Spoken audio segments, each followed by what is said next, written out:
Jurgen, good afternoon. It's Mark from Sky. Can you hear me okay? I can hear you, yes. Good morning. Good morning, good afternoon. Oh, sorry. Jurgen, let's start with a football question. A huge game at the weekend. Liverpool against Chelsea. It's two of the most exciting teams in the Premier League at the moment. Liverpool, Chelsea, Van Dijk, Lukaku, yourself against Tuchel. In terms of the match, how much could this be an early sign of intent for the title? And what are you expecting in terms of the type of game? I expect a very difficult game for both teams. I don't think there's an easy way through any line, and so both teams are very good organized. Will be, I'm pretty sure, and so it will be a big fight, definitely. And yeah, I can imagine. Again, it's one of these games I would watch 100% if I would not be involved. So you have to. It's pretty much a must-watch game if you want. Chelsea obviously in a really good moment, won the Champions League with the last club competition or club game last season. Played an incredible,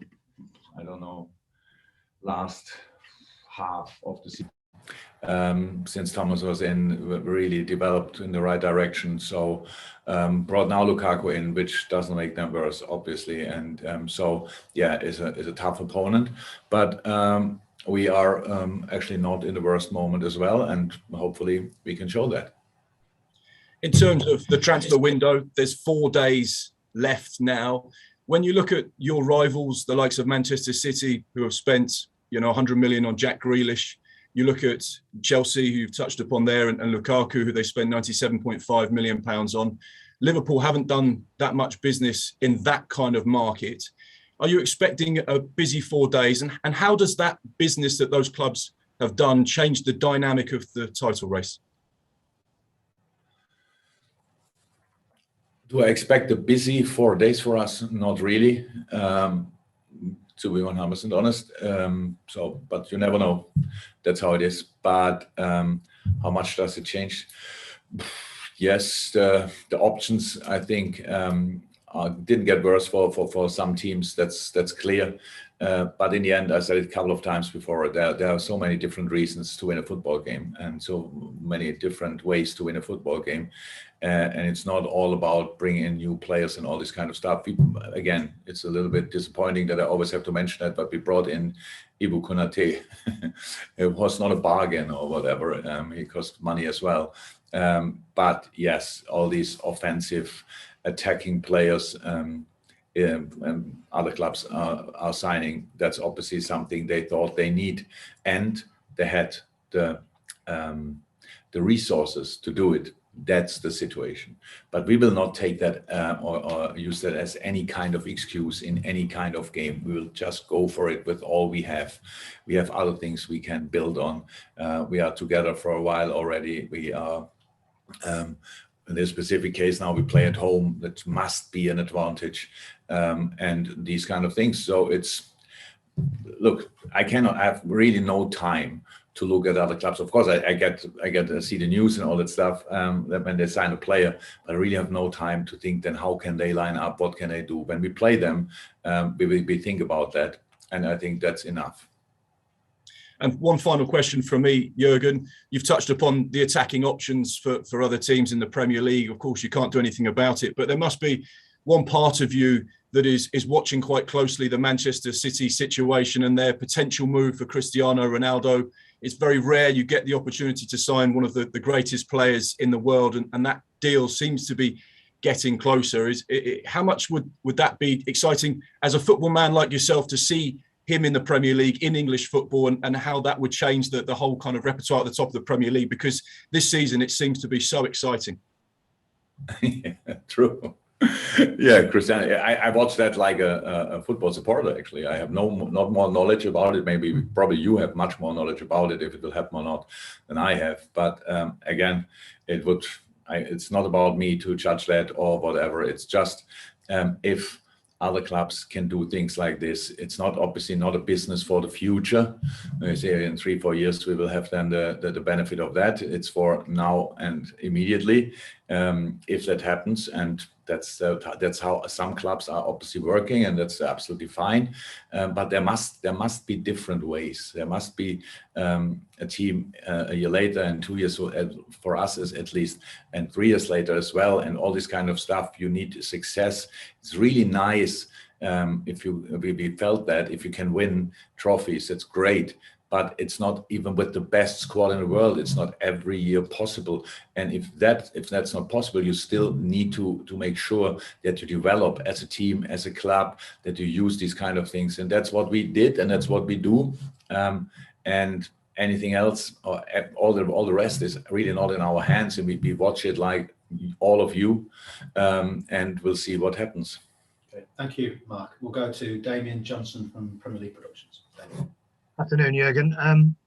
We hear that Andy Robertson has returned to fitness, and how much of a battle does he face to get back in the team if he's in your thoughts for this weekend? There's no battle, because the players don't battle each other. That's about who is in which shape, who is playing the position in which way. So first and foremost, I'm more than pleased and really happy how Costas performed now in the last 2 games. Actually, in the whole preseason, it was a big step for him. Had a tough first year at Liverpool. I told him that. Nothing was intentional or planned, and thought, let's bring in a Greek player and don't play him a whole year. The problem what we had obviously is first Costas had to adapt, was then injured, got COVID, all these kind of things. And then our defense line had to get changed pretty much every week. And then bringing in a left back who didn't play before a lot, it would have been just really difficult. So, and now he's in the best moment, obviously, since he's here. That's one thing. And it's great. And we have a long season ahead. But for this game, there's no reason. Robbo is not now in training since yesterday. He was in training early enough to be in the squad last week. So nobody would ever, and especially not in that situation, rush Robbo back. So there's no need about that for that. But it's not that we now open the race and say, okay, Robbo, whatever you did in the last few years, I don't care. And now Costas is there. We have 2 left backs. That was always really good left backs. That was always the idea to have that, because a very special position, and Millie had to play it more often than he wanted. That obviously is much better when you have the really good options. But Robbo is played before he got injured. An incredible season the year before, was maybe the best player for Scotland at the Euros. We all should not forget that. I don't forget it. It doesn't mean he can now from now on can play like he wants, but he never did. He never did. He's an animal. He works incredibly hard. So having these 2 options is absolutely great, and both will have their games for sure this year, if there are no injuries, which I don't hope. But there's nothing bad to say in that. But a battle is the wrong word for it, because I just don't like when players have to battle for a position. Players have to train as good as they can. They have to make give me the opportunity to make a decision if they should be in the lineup for the weekend, or on the bench for the weekend, or whatever. And that's the job the boys have to do. The rest they have no influence on, because these are my decisions. I know you won't be drawn on transfer speculation, but do you feel there's still a bit of a gap in your midfield with the departure of Wijnaldum, or do you feel it's covered by the emergence of the likes of Curtis Jones and so on? It must be a reflex. So of course, Gini Wijnaldum played for us an incredible amount of games. Absolutely great player, top player. I watched him now at Paris once or twice in some games, and so it's really like, yeah, that's Gini. Even when we prepare the opponent like Chelsea, and we have look in our games against Chelsea, we always see Gini running around there. It's absolutely. We still have to get used to that. He's not only on the pitch we miss him in the dressing room really as well. So great. But the reflex is we lose a midfielder and we don't bring anybody in. There must be and now we can count our midfielders. So if there's an area on the pitch where we really have all the different skill sets, all the different dynamic, creativity, defensive orientated, offensive orientated, all these kind of things, there is no gap. it's not that we bring in another one, and then again we have players here which with great skills. And last weekend doesn't mean that Harvey is now the savior of our midfield problem, because we don't have one. But Harvey, obviously, if Ginny is still here, Harvey wouldn't have played probably this game. So now he played, and he played well. Great. I knew before that there's a good chance that he plays well, but he did. So, and we have others as well. Curtis Jones is 20 years old, played, I don't know, 15, 20 games last year. He can make and will make and has to make the next step. Navigator obviously didn't play full season so far in exactly how he expects that, or we could have expected it. But he had always really good games, big games where we won when he started. Now he started the season twice. So would he have played if Ginny's still here? I don't know, obviously, but maybe not. So, and this is all this, and then we have Thiago, who didn't start yet the game. We have Hendo, who played only one of the games. We have Oxlade-Chamberlain, but the dynamic you cannot buy in the moment if you want to buy a midfielder. So these things, and probably I forgot one, Fabinho, of course. So that's the situation. And there is no need to buy a midfielder because somebody is on the market. I cannot help you, unfortunately, because obviously you're very interested in that. And I can, in this case, very, very sadly not help the supporters who wants us to sign a player just to get somebody in and feel then, for the moment, now we did our business as well. Now we should be ready. However, if you're really with us and really think about it, you will realize there's no real need. And if the one player who is really the one who could improve all the things we spoke now about, we would go for it. I promise. If we would see him. Thank you, Damien. Because we've got quite a few for the open, we'll probably just limit it to one unless there's a desperate need for a follow-up. So just before you start, James, in order, we'll go James from TalkSport, Carl from BBC Merseyside, Kieran Cannon from AFP, and finish with Mark Ogden from ESPN before we go to the embargo section. So James, first of all, from TalkSport. Jurgen, Arsene Wenger was at the training ground this week, and you once described his football as like an orchestra and yours like heavy metal. How would you describe Thomas Tuchel's style of football?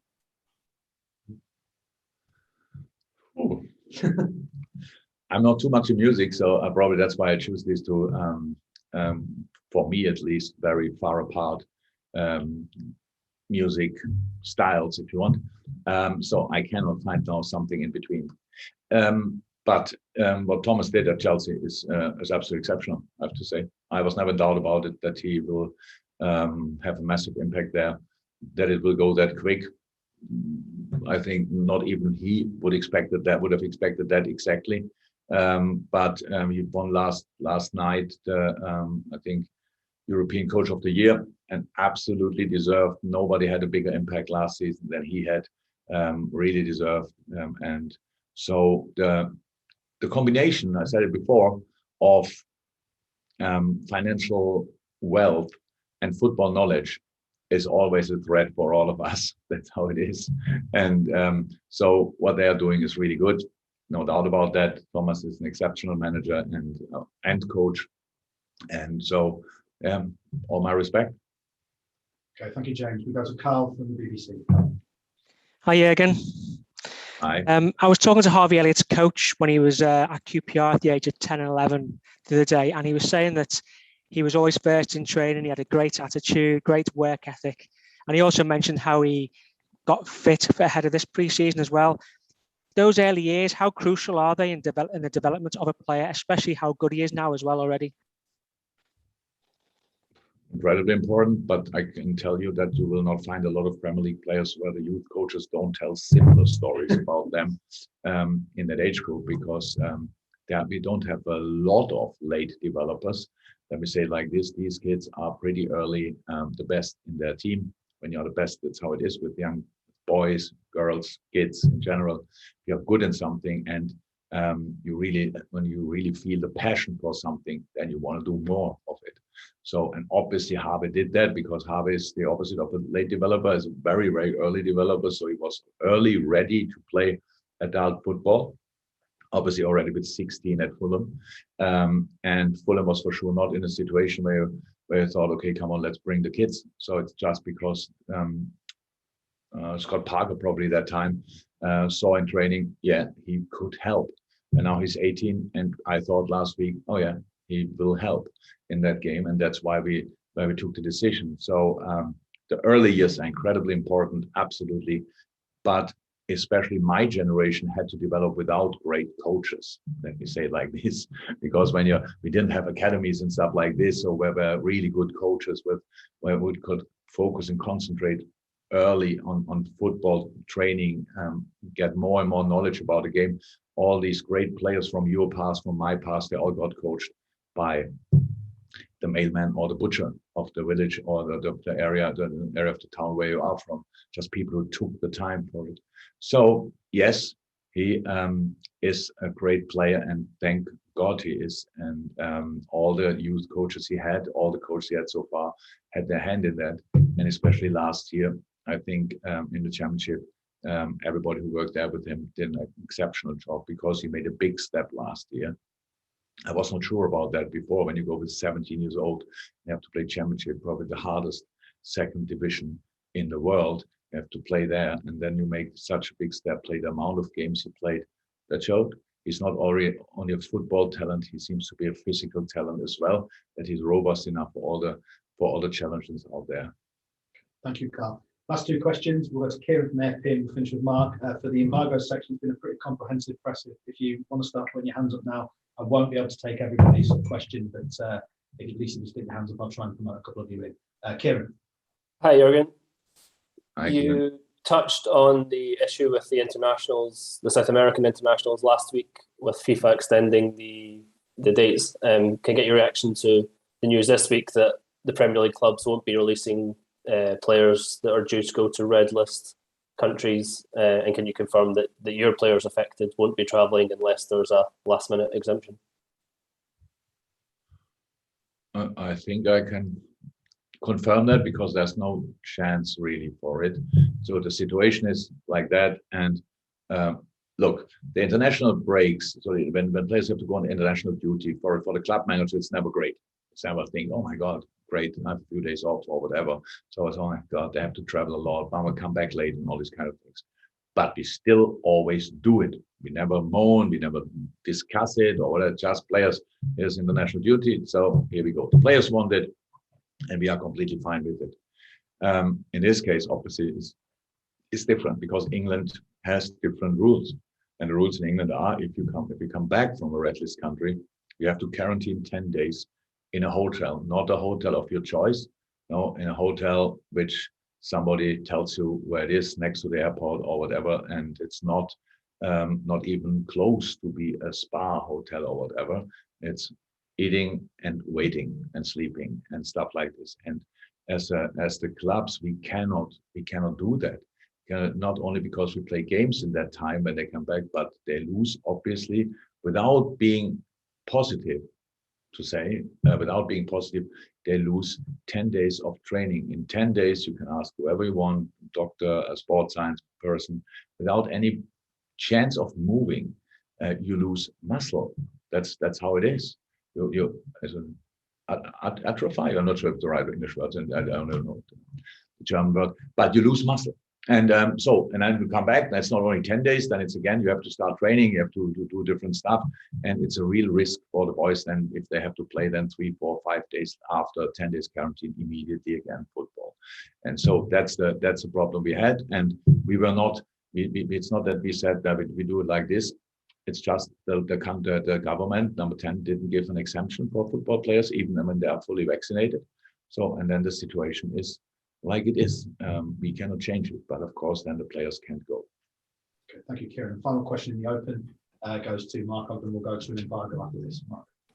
Hi, Jurgen. Just to add to what you were suggesting before about some clubs work on the immediate and other clubs plan for the 3 or 4 years in terms of making signings.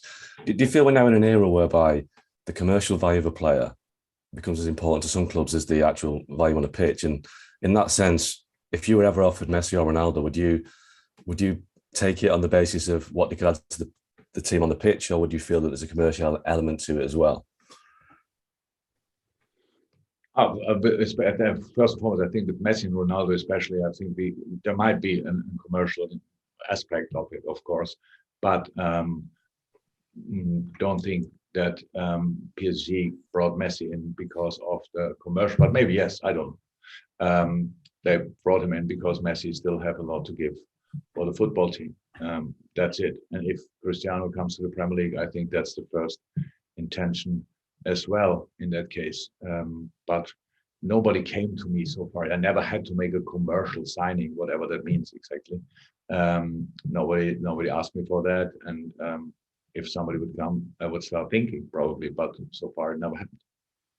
Okay, thank you, Mark. We'll go to the embargo section. We've got Chris Baskin to kick us off in that. Just bear with me a second so I can make it clear that everything now is under an embargo until 10:30 p.m. tonight. That's 10:30 p.m. tonight, Friday the 27th of August, if you're